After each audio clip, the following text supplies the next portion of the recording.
4-5 days back ఈ cancer సంబంధించినటువంటి వైద్య నిపుణులు న్యూయార్క్లో ఉండే నోరి దత్తాత్రేయ గారిని నేను ఇంటికి ఆహ్వానించడం జరిగింది.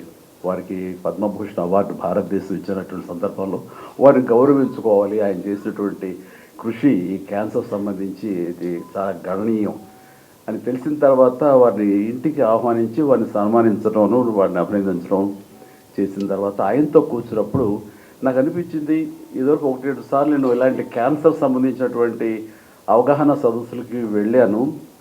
కానీ ఆయన చెబుతున్నటువంటి ఇన్ఫర్మేషన్ అది తెలుసుకుంటే కనుక ఇదొక ఉద్యమంలాగా నేను మళ్ళీ దీని మీద నన్ను ఫోకస్ పెట్టగలిగితే చాలా బాగుంటుంది అని అనుకున్నాను. కానీ వితిన్ 4-5 డేస్లో క్యాన్సర్ డే వస్తుందని కానీ కిమ్స్ నుంచి నాకు ఆహ్వానం వస్తుందని కానీ నేను ఊహించేది. వచ్చిన వెంటనే ఇది దైవికం, నేను అనుకున్నటువంటి ఇచ్చ ఏదైతే కనుక నా కోరిక ఉందో అది చాలా బలీయమైంది కాబట్టి వెంటనే